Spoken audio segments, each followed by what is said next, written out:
Spider প্ল্যান্টের একটা video দিছিলাম। ভিডিওর মধ্যে ভুল করে কইছিলাম এই গাছের মধ্যে ফুল হয় না। আমি কিন্তু আবার ক্যাপশনে লেখা দিছি, আল্লাহর রহমতে কেউ ক্যাপশন পড়ে নাই, সবাই ভুল ধরনের উস্তাদ, ফুল হয় ফুল হয় ফুল হয়। আমি লেখা দিছি, এটা কেউ দেখলো না। যাক, ওই ভিডিওর মধ্যে অনেক প্রশ্ন ছিল, অনেক। আমি চাইছি যে আরেকটা ভিডিও করে প্রশ্নের উত্তরগুলো দিই। 1 নাম্বার প্রশ্ন, অনেকের 1-1.5 বছর হয়েছে এই গাছ লাগাইছে, কোনো স্পাইক এখন পর্যন্ত আয় নাই, ফুল তো বাড়ির দূরেই। তো এটার একমাত্র কারণ হইলো উজ্জ্বল আলো লাগবো, নয়তোবা মোটামুটি দিনে 2-4 ঘন্টা রোদ লাগে এমন একটা জায়গায় গাছটা রাখতে হবে, তাইলে এই স্পাইক গুলা খুব দ্রুত আইব।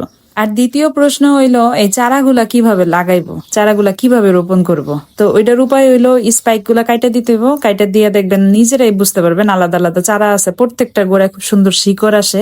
এইগুলা মাটিতে লাগাইলেও হয়, পানিতে লাগাইলেও হয়, পানিতে রাখা দিলেও হয় আর কি।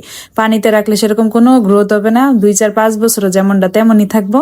আর যদি মাটিতে দেন তাহলে অনেক সুন্দর এই যে এরকম গ্রোথ হইব। আরেকটা প্রশ্ন, এই গাছের যত্ন কি? বিশ্বাস করেন এই গাছের কোনো যত্ন নাই, খালি ভরপুর পানি লাগবো এই আর কি। পাতা দেখা বুঝতে পারবেন, পাতা যখন কুকড়া যায় তখন হইলো পানি কম, তখন বেশি করে পানি দিতে হবে, এই হইলো এটার যত্ন। এখানে আরেকটা কথা আছে, স্পাইডার প্ল্যান্টের কিন্তু অনেক রকমের ভ্যারাইটি আছে, সব ভ্যারাইটি কিন্তু এরকম স্পাইক আসে না, এ শুধুমাত্র এই ভ্যারাইটিরই এরকম স্পাইক আসে। আমার কাছে কিন্তু আরো ভ্যারাইটি আছে, ওইগুলা কিন্তু এরকম চারা আসে না, ডাল আসে না। এখন বুঝতে হবে আপনাদের কাছে কোন ভ্যারাইটিটা আছে, যে চারাও আইতেছে না বা স্পাইকও বের হইতেছে না। আরেকটা প্রশ্ন ছিল, আমার এই চারাগুলা বের হইতে সময় লাগছিল কতদিন? আমার তো 2 মাসের মতো সময় লাগছিল, কারণ প্রচুর রোদ পায়। আপনারাও এরকম একটা জায়গা রাখার চেষ্টা করেন, ইনশাল্লাহ আপনাদেরটাও আসবে।